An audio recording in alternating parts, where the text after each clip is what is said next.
சமூக வலைத்தளங்கள்ல இப்ப ரொம்ப வேகமா பரவிக்கிட்டு இருக்கிற ஒரு வீடியோவை தான் நீங்க இப்ப பாத்தீங்க.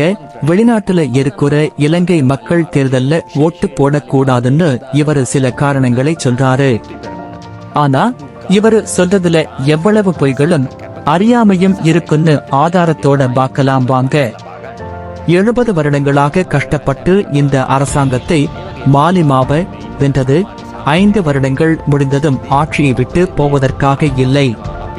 இதற்காக மாலிமாவ அரசாங்கம் ஒரு சதி செய்கிறது. அவர்கள் நாட்டின் சட்டத்தை மாற்றி 2029 ஜனாதிபதி தேர்தலிலும் எப்படியாவது வெல்ல பார்க்கிறார்கள். என்னது, சட்டத்தை மாத்தி அடுத்த எலெக்ஷன்ல ஜெயிக்க சதி பண்றாங்களா? தம்பி, கொஞ்சம் சட்ட புத்தகத்தை எடுத்து படிங்க. இலங்கையோட அரசியலமைப்பு சட்டத்தின்படி எந்த ஒரு அரசாங்கமும் தனக்கு தோணினபடி தேர்தல் சட்டங்களை மாற்றிட முடியாது. மாலிமாவ அரசாங்கம் ஆட்சிக்கு வரும்போதே சொன்ன மிக முக்கியமான வாக்குறுதி என்ன தெரியுமா? இந்த நாட்டில் இருக்கும் நிறைவேற்று அதிகாரம் கொண்ட ஜனாதிபதி முறையையே எக்ஸிகியூட்டிவ் பிரசிடென்சி ஒழிப்போம் என்பதுதான். அவங்க நாடாளுமன்ற ஜனநாயகத்தை வலுப்படுத்த நினைக்கிறாங்களே தவிர பதவியை கெட்டியா பிடிச்சுக்க சதி பண்ணல. அடுத்த தேர்தல் 2029 நடக்கும் போது மக்கள் யாருக்கு ஓட்டு போடுறாங்களோ அவங்கதான் ஜெயிப்பாங்க. அதை விட்டுட்டு இப்போதே சட்டத்தை மாத்த போறாங்க, சதி பண்றாங்கன்னு கற்பனையா கதை கட்டி மக்களை குழப்பாதீங்க. ஜனநாயகம்னா என்னன்னு முதல்ல கத்துக்குங்க. இந்த அரசாங்கம் வெளிநாட்டில் வாழும் இலங்கை மக்களுக்கு வாக்களிக்கும் உரிமையை தரப்போவதாக கூறுகிறது. இதை கேட்டவுடன் வெளிநாட்டில் வாழும் இலங்கை மக்கள் சந்தோஷப்படலாம். ஆனால் இதற்கு பின்னால் இருக்கும் சூழ்ச்சியை நான் உங்களுக்கு சொல்கிறேன். என்னது, வெளிநாடு வாழ் மக்களுக்கு ஓட்டுரிமை கொடுக்கிறதுல சூழ்ச்சி இருக்கா? தம்பி, சொந்த நாட்டு மக்கள் தங்களுக்கு பிடிச்ச ஆட்சியை தேர்ந்தெடுக்கிறதுக்கு பேரு சூழ்ச்சி இல்லை, அதுக்கு பேருதான் ஜனநாயகம். வருஷக்கணக்கா வெளிநாடுகள்ல கஷ்டப்பட்டு தங்களோட வியர்வையையும் ரத்தத்தையும் பணமா மாத்தி நாட்டுக்கு அனுப்பி இலங்கையோட பொருளாதாரத்தையே காப்பாத்துறவங்க நம்ம வெளிநாட்டு மக்கள். அவங்களுக்கு நாட்டுல என்ன நடக்குதுன்னு கவலை இருக்காதா? அவங்க உரிமையை கேட்கறதுல என்ன தப்பு? உலகத்துல இருக்கிற எத்தனையோ வளர்ந்த நாடுகள் தங்களோட வெளிநாட்டு குடிமக்களுக்கு ஓட்டுரிமை கொடுத்திருக்காங்க. அதை இந்த அரசாங்கம் செய்ய நினைச்சா அதுல சூழ்ச்சி இருக்குன்னு கதை கட்டுறீங்க.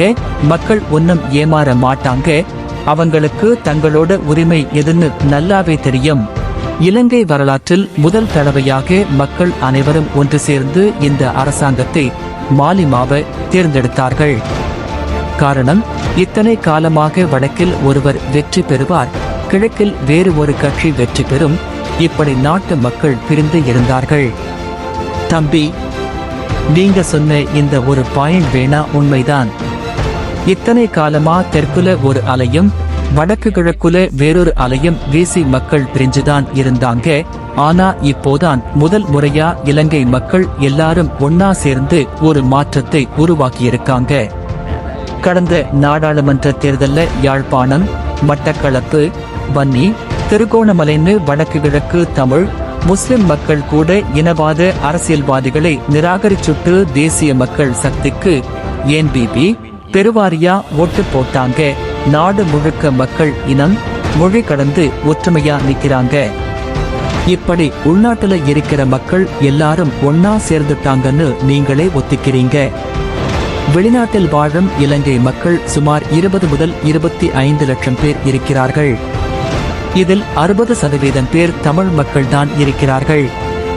தம்பி, சும்மா வாய்க்கு வந்தபடி 60% விழுக்காடுன்னு பொய் கணக்கு சொல்லி இலங்கை மக்களை பயமுறுத்தாதீங்க.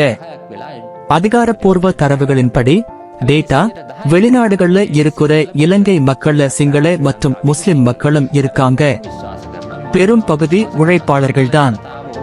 உலகம் முழுக்க சுமார் 30 லட்சம் இலங்கை மக்கள் இருக்காங்க. அதுல 20 லட்சம் பேர் குவைத், சவுதி, கத்தார், கொரியா, ஜப்பான்னு தற்காலிக வேலைகளுக்கு போன நம்ம நாட்டு உழைப்பாளிகள். இந்த 20 லட்சம் பேர்ல பெரும்பான்மையானவங்க சிங்கள மற்றும் முஸ்லிம் இளைஞர்கள், சகோதரிகள் தான். ஐரோப்பாவிலும் கனடாவிலும் இருக்கிற ஒரு பகுதியை மட்டும் வச்சுக்கிட்டு ஒட்டுமொத்த வெளிநாட்டிலேயும் 60% தமிழர்கள்தான் இருக்காங்கன்னு போய் சொல்றது எவ்வளவு பெரிய அறியாமை. இனம் மொழி பார்க்காம கஷ்டப்பட்டு நாட்டுக்கு டாலர் அனுப்புற எல்லா இலங்கை குடிமகனுக்கும் ஓட்டுரிமை சமமானது. பொய் பிரச்சாரத்தை நிப்பாட்டுங்க. இலங்கையில் சிங்கள மக்கள் 70% இருக்கிறார்கள். இதில் 10% மக்களே மாலிமாவ அரசாங்கத்திற்கு சார்பாக இருக்கிறார்கள். தமிழ் மற்றும் முஸ்லிம் மக்கள் 30% இருக்கிறார்கள். இதில் 25% மக்கள் தற்போதைய அரசாங்கத்திற்கு சார்பாக இருக்கிறார்கள். எனவேதான் வெளிநாடு வாழ் தமிழர்களுக்கு ஓட்டுரிமை தந்து ஆட்சியை தக்க வைக்க பார்க்கிறார்கள். என்ன தம்பி, புதுசா எலெக்ஷன் கமிஷன் ஆபீஸ் எதுவும் ஆரம்பிச்சிருக்கீங்களா? இல்ல தூங்கி எந்திரிச்சு வந்து வாய்க்கு வந்தபடி கணக்கு சொல்றீங்களா? 70% சிங்கள மக்கள் வெறும் 10% தான் மாலிமாவிற்கு ஆதரவா? என்ன ஒரு அறியாமை. கடந்த நாடாளுமன்ற தேர்தல்ல மாலிமாவ அரசாங்கம் நாடு முழுக்க வாங்கின ஓட்டுகள் எவ்வளவு தெரியுமா? 2/3 பங்கு பெரும்பான்மையோட 61.5% ஓட்டுகளை வாங்கித்தான் இந்த அரசாங்கம் ஆட்சி அமைச்சிருக்கு. தென்னிலங்கையில இருக்கிற சிங்கள மக்கள் ஒட்டு மொத்தமா ஆதரிச்சதாலதான் இவ்வளவு பெரிய வரலாற்று வெற்றி சாத்தியமாச்சு. உங்களுடைய நோக்கம் என்னன்னு நல்லாவே தெரியுது தம்பி. தமிழ் முஸ்லிம் மக்களை உங்களால ஏமாத்த முடியாது. அதனால சிங்கள மக்கள் மத்தியில தமிழர்களும் முஸ்லிம்களும் சேர்ந்து ஆட்சியை பிடிச்சிட்டாங்கன்னு ஒரு அபாண்டமான பொய் கதையை கூறி அவங்க மனசை கலைக்க பாக்குறீங்க. ஆனா இலங்கை மக்கள் இப்போ விழிச்சுக்கிட்டாங்க. உங்க இனவாத ஆட்டம் இனிமே இங்க செல்லுபடியாகாது. பொதுவாக சிங்கள மக்கள் வெவ்வேறு பிரிவுகளாக குழுக்களாக இருக்கிறார்கள். இது சிங்கள மக்களுக்கு பெரிய விஷயமல்ல. அவர்கள் இதற்கு பழகிவிட்டார்கள். ஆனால் தமிழ் மக்கள் அப்படி அல்ல. அவர்கள் எங்கு இருந்தாலும் ஒற்றுமையாக இருப்பார்கள். அதனால் அந்த தமிழ் சமூகத்தில் பெரியவர் ஒருவர் சொன்னால் தமிழ் மக்கள் அனைவரும் அவருக்குத்தான் வாக்களிப்பார்கள். அதனால்தான் இந்த அரசாங்கம் தமிழ் மக்களுக்கு பிரத்யேகமான விசேட சலுகைகளை வழங்குகிறது. தம்பி, உங்களுடைய நோக்கம் என்னன்னு இப்போ நாடு முழுக்க இருக்கிற மக்களுக்கு நல்லாவே தெரிஞ்சு போச்சு. தமிழ் மக்கள் யாரோ ஒருத்தர் சொன்னா எல்லாரும் போய் ஓட்டு போட்டுடுவாங்கன்னு சொல்றது அவங்களோட சுயசிந்தனையை அவமதிக்கிற மாதிரி இல்லையா? அரசாங்கம் தமிழ் மக்களுக்கு மட்டும் விசேட சலுகை தருதுன்னு பச்சை போய் சொல்றீங்களே, ஆதாரத்தோட பேசுவோமா? அரசாங்கம் அறிவிச்ச 100 பில்லியன் ரூபாய் நிவாரண பொதி யாருக்கு தெரியுமா? நாடு முழுக்க இருக்கிற ஏழை எளிய மக்கள், விவசாயிகள், மீனவர்கள், மின்சார நுகர்வோர் என எல்லா இலங்கை குடிமக்களுக்குமானது. அஸ்வெசுமா நலத்திட்ட உதவித்தொகை, உரம் மற்றும் எரிபொருள் மானியங்கள் இனம் பார்த்து வழங்கப்படல. தகுதியான எல்லா இலங்கை மக்களுக்கும் பொதுவாத்தான் வழங்கப்படுது. இத்தனை காலமா நாட்டை சூறையாடின அரசியல்வாதிகள் தோத்து போனதுக்கு காரணமே இந்த நாட்டு மக்கள் இனம் மொழி கடந்து ஒற்றுமையா நின்னதுதான். சிங்கள மக்கள் மனசை கலைக்கலாம்னு நீங்க போடுற இந்த இனவாத நாடகம் இனிமே இங்க செல்லுபடியாகாது தம்பி. பொய் பிரச்சாரத்தை நிறுத்துங்க. இந்த அரசாங்கம் இலங்கை இராணுவ அதிகாரிகள் மற்றும் பல படைத்தலைவர்களை கைது செய்து நடவடிக்கை எடுக்கிறது. அதேபோல் சிங்கள பௌத்த பிக்குகளையும் கைது செய்து வருகிறது. அதாவது இந்த அரசு சிங்களவர்களுக்கு எதிரானது என்பது போல காட்ட முயல்கிறார். தம்பி, சட்டம் தன் கடமையை செய்யும் போது அதுக்கு இனம், மதம், ஆடைன்னு எந்த பாகுபாடும் கிடையாது. கைது செய்யப்படுறவங்க ஏன் கைது செய்யப்படுறாங்கன்னு அவங்க மேல இருக்கிற குற்றச்சாட்டுகளையும் நீதிமன்ற வழக்குகளையும் இலங்கை மக்கள் நல்லாவே கவனிச்சுக்கிட்டு தான் இருக்காங்க. ஒருவேளை உயிர்த்த ஞாயிறு குண்டு தாக்குதல் போன்ற கொடூரமான சம்பவங்களுக்கு காரணமான குற்றவாளிகளை இன்னைக்கு ஒரு தேர்தல் வச்சு தண்டிக்கலாமா இல்ல நாட்டை விட்டு ஓடவிடலாமான்னு மக்கள் கிட்ட கேட்டா மக்கள் என்ன சொல்லுவாங்க? கண்டிப்பா தூக்கு தண்டனை கொடுங்கன்னு தான் 100% மக்கள் வாக்களிப்பாங்க.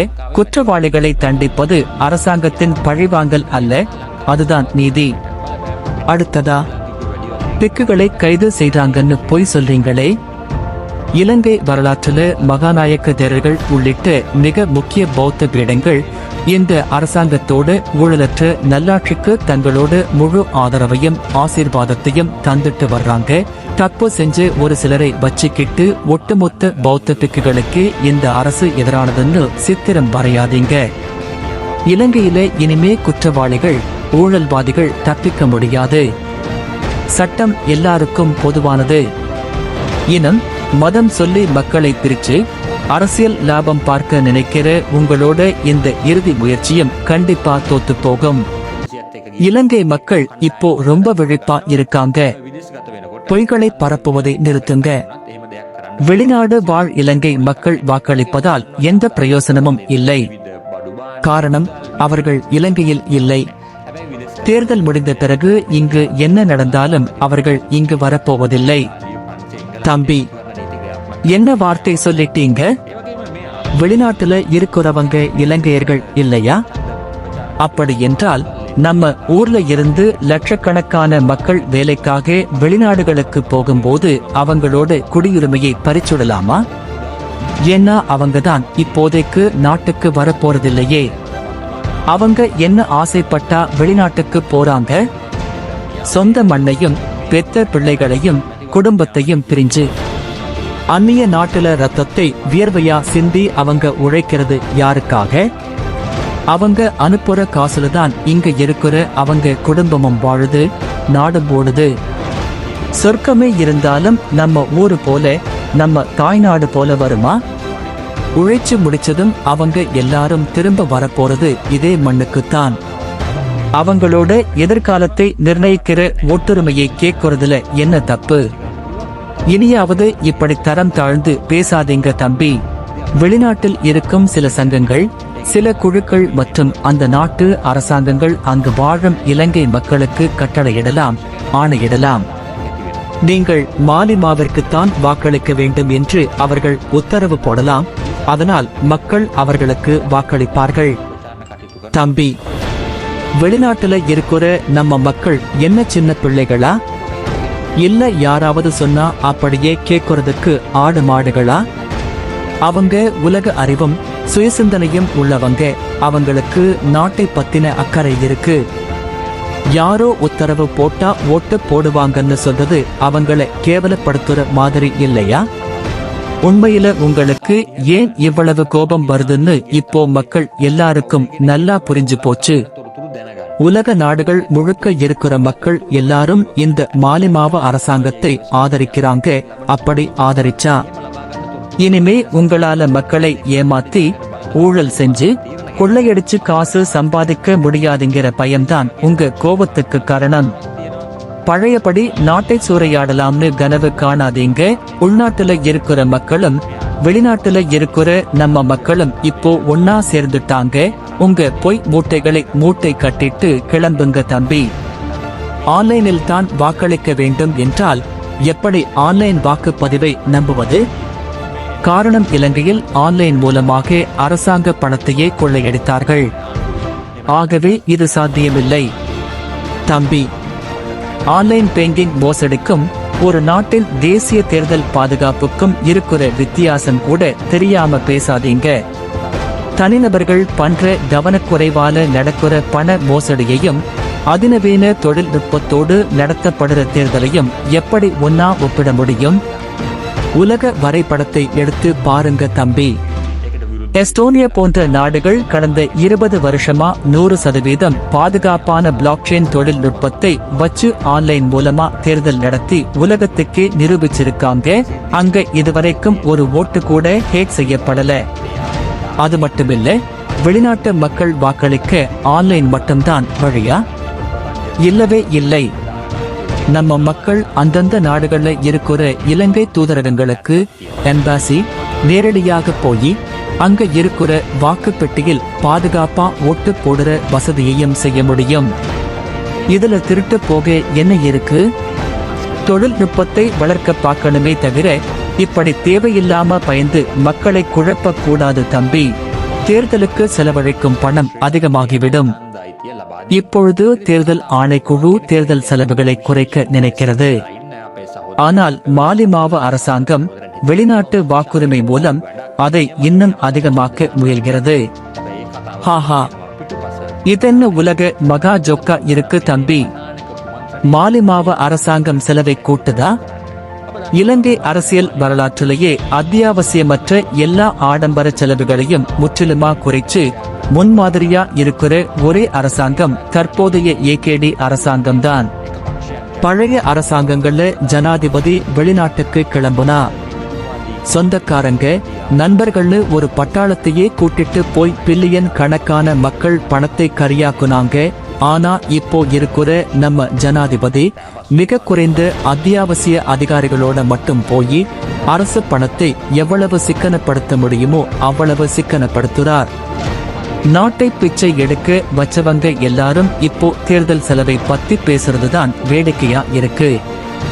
சொந்த நாட்டு மக்களுக்கு வாக்குரிமை கொடுக்கிறது வீண் செலவு கிடையாது தம்பி, அது ஜனநாயகம்.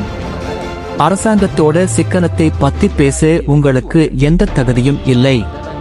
பொய் சொல்றதுக்கும் ஒரு அளவு வேண்டாமா? உலகில் இலங்கை தூதரகங்கள் 60 மாத்திரமே இருக்கிறது. இப்படி ஒரு வாய்ப்பை கொடுப்பதாயின் மேலும் மக்கள் இருக்கும் மற்ற 120 நாடுகளில் எப்படி என்ன செய்வார்கள்? அங்கு தூதரகம் இல்லை என்பதால் அவர்களால் வாக்களிக்க முடியாது.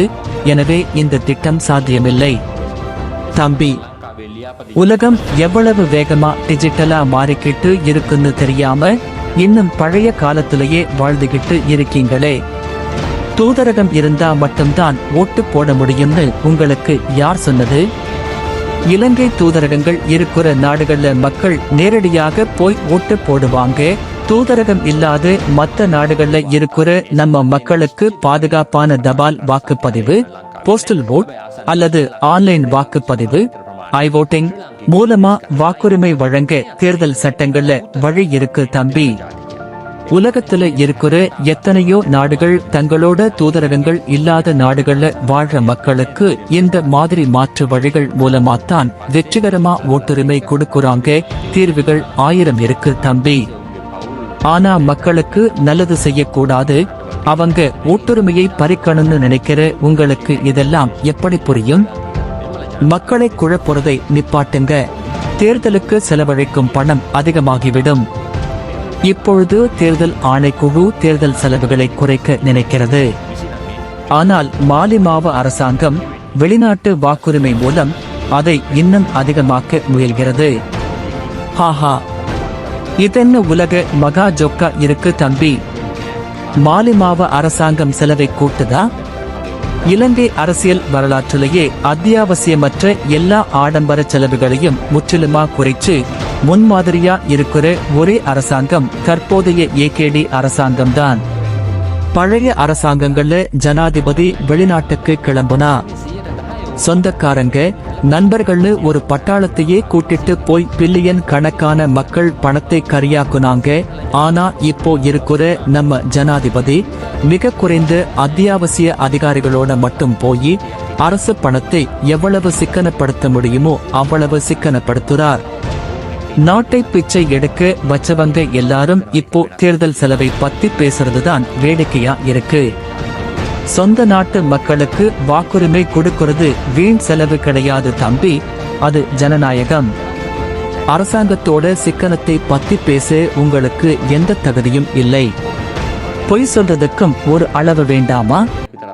உலகில் இலங்கை தூதரகங்கள் 60 மாத்திரமே இருக்கிறது.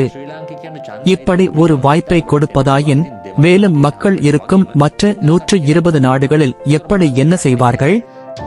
அங்கு தூதரகம் இல்லை என்பதால் அவர்களால் வாக்களிக்க முடியாது. எனவே இந்த திட்டம் சாத்தியமில்லை தம்பி. உலகம் எவ்வளவு வேகமா டிஜிட்டலா மாறிக்கிட்டு இருக்குன்னு தெரியாம இன்னும் பழைய காலத்திலேயே வாழ்ந்துகிட்டு இருக்கீங்களே. தூதரகம் இருந்தா மட்டும்தான் ஓட்டு போட முடியும்னு உங்களுக்கு யார் சொன்னது? இலங்கை தூதரகங்கள் இருக்கிற நாடுகள்ல மக்கள் நேரடியாக போய் ஓட்டு போடுவாங்க. தூதரகம் இல்லாத மற்ற நாடுகள்ல இருக்கிற நம்ம மக்களுக்கு பாதுகாப்பான தபால் வாக்குப்பதிவு, போஸ்டல் ஓட் அல்லது ஆன்லைன் வாக்குப்பதிவு, ஐ-வோட்டிங் மூலமா வாக்குரிமை வழங்க தேர்தல் சட்டங்கள்ல வழி இருக்கு தம்பி. உலகத்துல இருக்கிற எத்தனையோ நாடுகள் தங்களோட தூதரகங்கள் இல்லாத நாடுகள்ல வாழ்ற மக்களுக்கு இந்த மாதிரி மாற்று வழிகள் மூலமாத்தான் வெற்றிகரமா ஓட்டுரிமை கொடுக்குறாங்க. தீர்வுகள் 1000 இருக்கு தம்பி. ஆனா மக்களுக்கு நல்லது செய்யக்கூடாது, அவங்க ஓட்டுரிமையை பறிக்கணும்னு நினைக்கிற உங்களுக்கு இதெல்லாம் எப்படி புரியும்? மக்களை குழப்புறதை நிப்பாட்டுங்க. வெளிநாடு வாழ் இலங்கை மக்களுக்கு தேர்தல் பிரச்சாரம் செய்வதற்கு தேர்தலில் போட்டியிடும் நபர்களுக்கோ அல்லது அவர்களுக்கு சார்பானவர்களுக்கோ பல வெளிநாடுகளுக்கு போகக்கூடிய பண வசதி இல்லை. மற்றது எல்லா நாட்டுக்கும் எல்லா மக்களுக்கும் உடனே விசா கிடைப்பதில்லை. ஆதலால் இந்த வெளிநாட்டு வாக்குரிமை முடிவு பிழையானது தம்பி. நீங்க இன்னும் 80கள வாழ்ந்துகிட்டு இருக்கீங்களா? இல்ல இலங்கை மக்கள் யாருக்கும் எதுவும் தெரியாதுன்னு நினைச்சு ஏமாத்துறீங்களா? வெளிநாட்டுல பிரச்சாரம் பண்ண ஒவ்வொரு நாட்டுக்கும் பிளேன் ஏறி விசா எடுத்து நேர்ல தான் போகணும்னு யாரு சொன்னது? இப்போ இருக்கிற டிஜிட்டல் உலகத்துல இலங்கையில ஒரு ரூம்ல உட்கார்ந்துகிட்டு லண்டன், கனடா, ஆஸ்திரேலியா, மிடில் ஈஸ்ட்னு உலகம் முழுக்க இருக்கிற லட்சக்கணக்கான மக்கள் முன்னாடி ஜூம், Facebook, YouTube லைவ் மூலமா ஒரே நேரத்துல மணிக்கணக்கா ஆன்லைன்ல பேச முடியும், பிரச்சாரம் செய்ய முடியும். இதற்கு விசா தேவையில்லை, லட்சக்கணக்குல டிக்கெட் காசும் தேவையில்லை. வெறும் ஒரு மொபைல் போனும் இன்டர்நெட்டும் இருந்தா போதும். உலகம் இவ்வளவு நவீனமா மாறினது கூட தெரியாம விசா கிடைக்காது, காசு இல்லைன்னு சின்ன பிள்ளை மாதிரி காரணம் சொல்றீங்களே. உங்களை நினைச்சா சிரிப்புதான் வருது தம்பி. வெளிநாட்டு மக்கள் விழிச்சுக்கிட்டாங்க. உங்க பழைய காலத்து கதையெல்லாம் இங்க செல்லாது. வெளிநாட்டில் வாழும் மக்களுக்கு உண்மையான மற்றும் முழுமையான தகவல்கள் கிடைப்பதில்லை. ஏனென்றால் தற்போது பொய்யான பிரச்சாரங்கள் சமூக ஊடகங்களில், சோஷியல் மீடியா அதிகமாக இருக்கிறது. ஆதலால் இலங்கையில் உண்மையில் என்ன நடக்கிறது என்று வெளிநாட்டு மக்களுக்கு தெளிவு இருக்காது.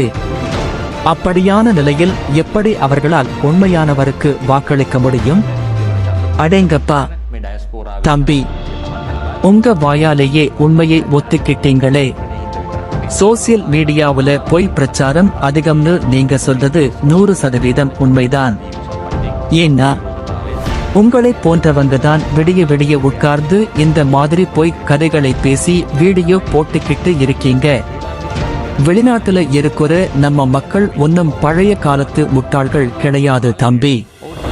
அந்நிய தேசத்துல போய் அங்க இருக்கிற நவீன தொழில்நுட்பங்களை வச்சு கஷ்டப்பட்டு உழைச்சு நாட்டுக்கு காசு அனுப்புற அறிவு அவங்களுக்கு இருக்கு. இலங்கையில எந்த மூலையில என்ன நடந்தாலும் அடுத்த செகண்ட் அவங்க போனுக்கு உண்மை வந்து சேர்ந்துடும். இப்போ இருக்கிற நம்ம இளைய தலைமுறைக்கு எது பொய் பிரச்சாரம், எது உண்மைன்னு பிரிச்சு பார்க்கிற தெளிவு நல்லாவே இருக்கு. அதனாலதான் இனம் மொழி பார்க்காம நல்லாட்சிக்காக அவங்க நிக்கிறாங்க. உங்களுடைய இந்த இனவாத பொய்கள் இங்க யார்கிட்டையும் வேலை செய்யாது. இலங்கையில இப்போ இருக்கிற நம்ம இளைய தலைமுறைக்கும் வெளிநாடு வாழ் மக்களுக்கும் எது பொய் எது உண்மைன்னு பிரிச்சு பார்க்கிற தெளிவு நல்லாவே இருக்கு. அதனாலதான் இனம் மொழி பார்க்காம அவங்க நல்லாட்சிக்காக ஒன்னா நிக்கிறாங்க. கடைசியா ஒன்னு சொல்லிக்கிறேன் தம்பி. இலங்கையில உங்களை போல பணத்துக்காக நாட்டை துண்டு போடவும் மக்களை இனத்தால் பிரிக்கவும் 100 பேர் உருவானால் இவங்களை எல்லாம் ஆதாரத்தோட அடையாளம் காட்டி இலங்கை மக்களின் ஒற்றுமைக்காக போராட எங்களைப் போல 1000 உண்மையான இலங்கையர்கள் வீதிக்கு வருவாங்க. நாட்டை எவராலும் பிரிக்க முடியாது. நண்பர்களே, வெளிநாடு வாழ் நம்ம மக்களோட உரிமையை பறிக்க பார்க்கிற இவரோட இந்த இனவாத பேச்சுக்கு நீங்க கொடுக்க போற பதிலடி என்ன? கீழே கமெண்ட் பண்ணுங்க. வீடியோவை எல்லாருக்கும் ஷேர் பண்ணுங்க. இனம் கடந்து ஒன்றிணைவோம். நன்றி, வணக்கம்.